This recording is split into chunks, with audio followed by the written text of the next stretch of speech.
Hello, role-playing people, and having talked about embraces, creation rites, and Sabbats in the previous Sabbat episode, in this one we're going to talk about some of the Ritus Auctoritatis and Ritus Innobiles.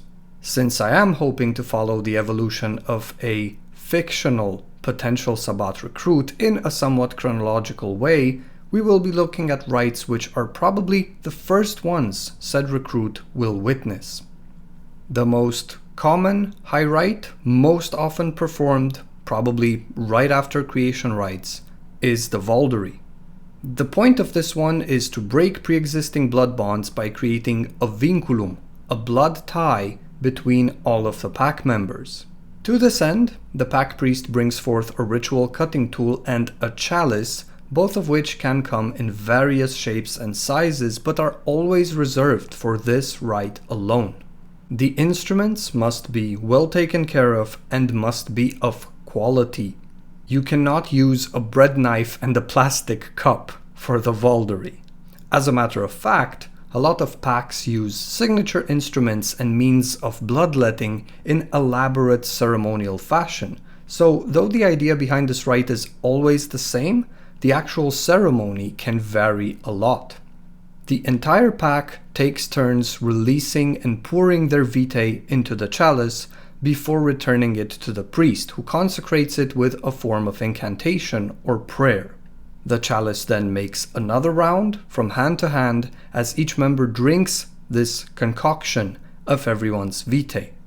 For new members, the first drink can be unlife-changing, since it has the potential to turn even uncaring, inhumane monsters into brothers and sisters who will selflessly lay down their unlives for the pack, though this rarely happens right on the first drink.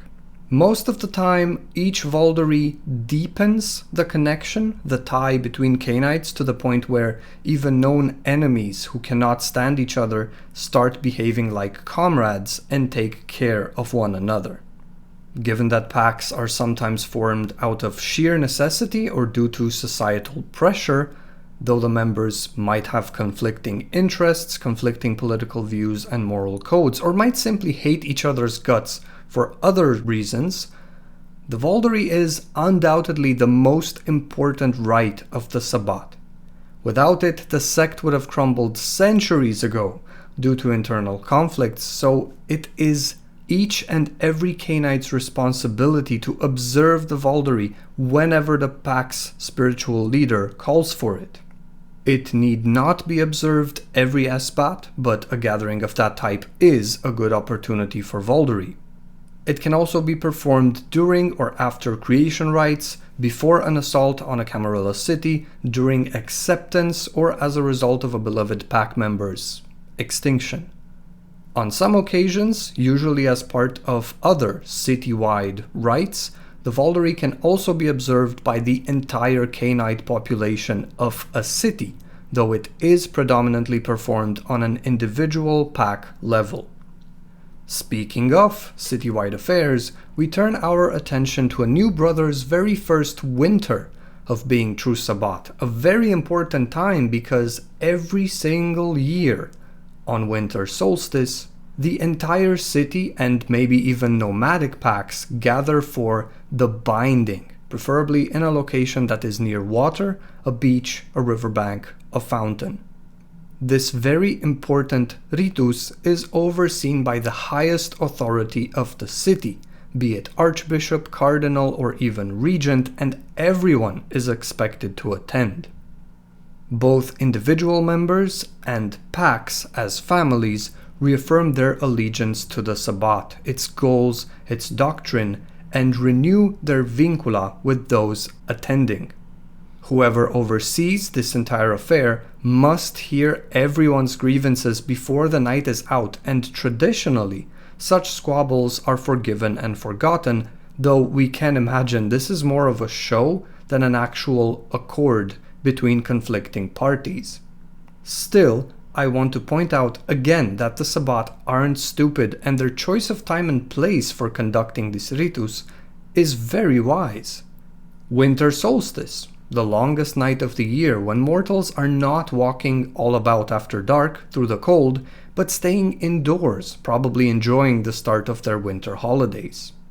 So you see, though they make no effort to blend in with humans, the Sabbat can and do exercise some forms of discretion, known as the silence of blood, and do so even during their Auctoritatis ritus, which goes to show they can be very organized and quite logical. You can't hear everyone's grievances and renewed oaths in just a few hours, so bam, take the longest night of the year. Makes perfect sense. What happens though when the aforementioned grievances aren't resolved and carry on from year to year, binding after binding after binding? Well, that's when Cainites resort to a judicial duel, which the books erroneously call monomachy or monomancy, as I've heard it being pronounced. The English term monomachy is derived from Latin and then again derived from ancient Greek, monomachia. I have no idea why the writers chose to customize this term instead of just using the correct one, which means single combat.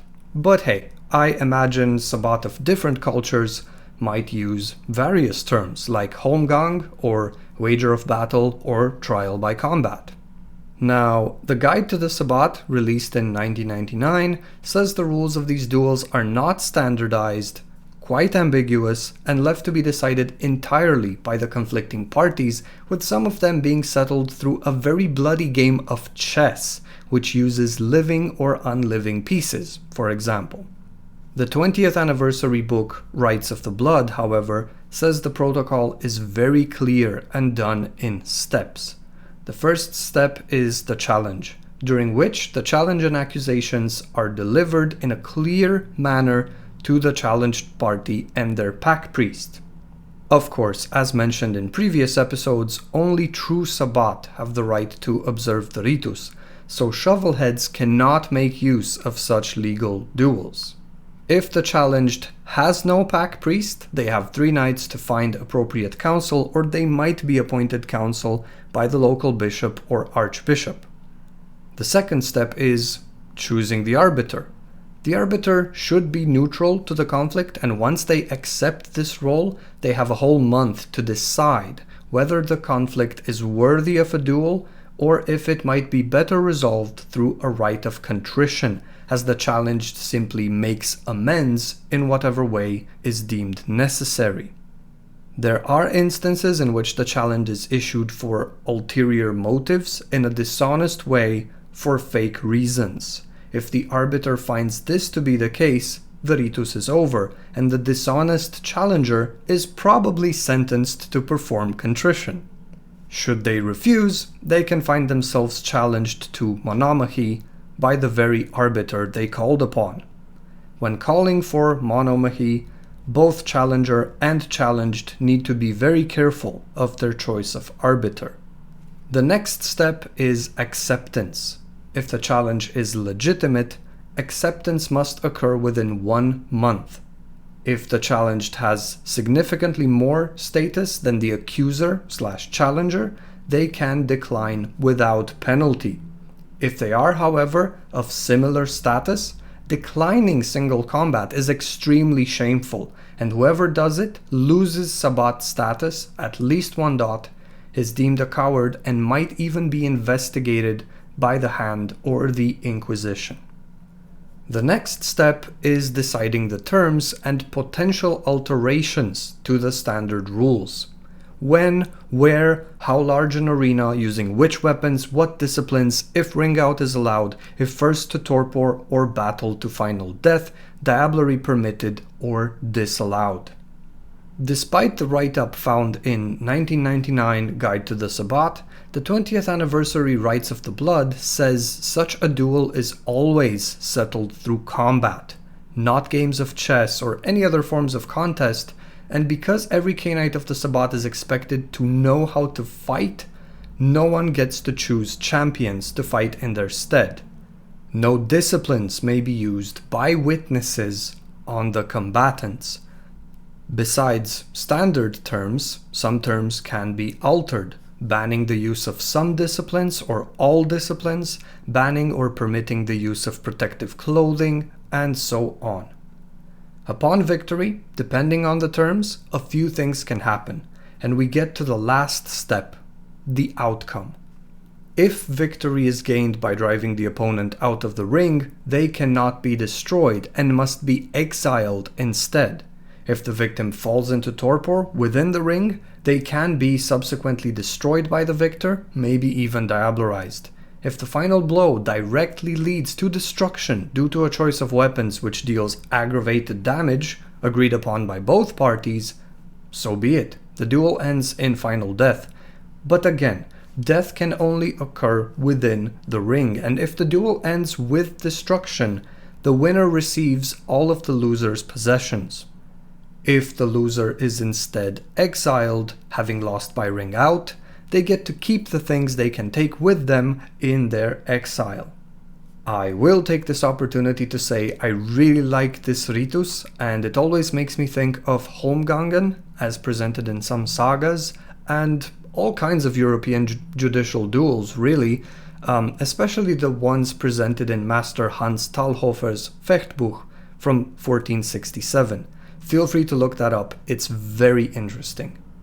So, judicial duels are far older than the Sabbat itself, and given the time of the sect's formation, it actually makes sense they'd integrate such practices into their own anachronistic, archaic legal system, which lingers to this day. In-game, there are so many stories and unexpected narrative developments this can lead to, and I think this rite illustrates perfectly their more combative, militant nature. I've always wondered just how it is that an indoctrinated member of the Sabbat, who is bloodbound to their pack and other Cainites in the city, how can they end up in the Camarilla or Anarchs? And this is definitely one of the many answers.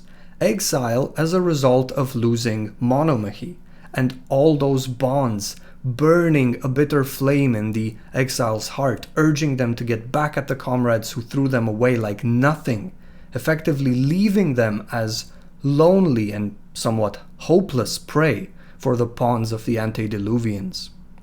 Very interesting character backstory right there. But moving on to Rites of Contrition, which I have mentioned earlier, and which aren't considered Ritus Auctoritatis, but the Orthodox Sabbat definitely intend to elevate it to such status. If Monomachy is a trial by combat, Contrition is trial by ordeal, a rite of penance which aims to make amends for whatever misdeed the character committed. This act can be voluntary or commanded, in the sense that any Cainite can simply request this rite, confess their deeds publicly, and receive a trial or challenge that they must pass to prove their innocence or repentance. Other times, if the Cainite's sins are known to the community and not yet atoned for, Sabbat clergy can simply order the rite to occur, in which case the accused either complies and undertakes the trial, which must usually be completed within 3 nights, or refuses and challenges the accuser to Monomachy. Needless to say, such counter-accusations rarely end well. Unlike Monomachy, where the combatants cannot choose any champions or aides, the Ritus of Contrition may be undertaken with the assistance of a single other Cainite, probably a packmate. If the accused fails, they are stripped of all status, they must step down from any position of power and cannot regain social position for at least half a year. If they succeed, however, the matter is closed without any possibility of contestation or retrial, with complete immunity to any argument or persecution that might arise as a result of this particular grievance. Of course, Cainites being petty and vengeful, no one is actually going to forgive that transgression, but they must act like it. Such hypocrisy is a great opportunity for roleplay, and it's interesting to see such sneaky manipulation and attempts at keeping face, not just in the Camarilla. Next, we move on to what is probably the most infamous Ritus of the Sabbat, and that is the blood feast. It is rarely organized as a standalone rite, no more than once or twice a year, but it is usually performed as part of other high rites or high holidays, which we will mention soon. The blood feast is a ritual meal. Mortal victims, prepared ahead of time, are suspended, chained, or nailed to various objects. They are received with a kiss on the forehead by whoever leads this rite, and thanked for their sacrifice, though such a sacrifice is almost always unwilling. And then they are at the mercy of the Cainites, who proceed to feast on them in any way they like, even if it means killing them. The highest ranked draws first blood, usually the archbishop, and there is on average 1 victim per 3 vampires, which in a city of 30 Sabbat means 10 victims for every blood feast. The sacrifices are obtained in advance by a pack or an individual tasked with this special matter, and are prepared for the feast itself by ghouls and retainers.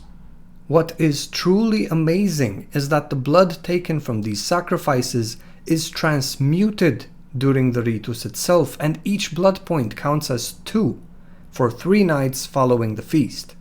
Once those nights pass, the blood reverts to its original quantity and quality within the undead body, leaving some Cainites quite hungry.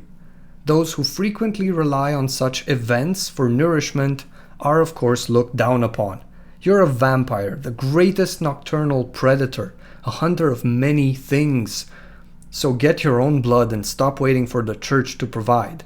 That's the message. As a conclusion to this episode, we can see the Sabbat are so much more than they seem from the outside, and though their laws and practices come in the forms of ritus, they are no less serious than the traditions of the Camarilla, for instance. A good Sabbat game is far from being a completely chaotic mess where childish edgelord players torment mortals non-stop just to indulge in their deranged torture fantasies. That is not the case at all. A good Sabbat game will present the players with the distinct flavor of this militant, inhuman Cainite society, which is structured like a church, formed of clergy and deranged families which rely heavily on the ritus, especially the Vaulderie, so as not to tear each other's throats out. I've often heard people refer to the Sabbat's Silence of the Blood as a watered-down version of the Masquerade. No, they are completely different ideas. The Masquerade urges kindred to blend in, to pretend to be mortal and fit into mortal society, even though they are vampires, while the Silence of the Blood urges Cainites to keep to themselves since they have no place in mortal society because they are undead. The traditions are short and simple, and each prince interprets them with various degrees of stricture.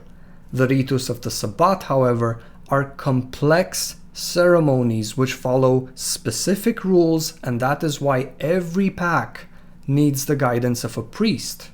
As we will see in the next Sabbat episode, which will present even more ritus, some packs need to be very mindful of the calendar and all of these rites they need to observe, because if they fail to do so, well, let's just say contrition can be a very destructive task, and it needn't be fair in the slightest. Thank you very much for listening. Take care, have fun, and don't forget to play.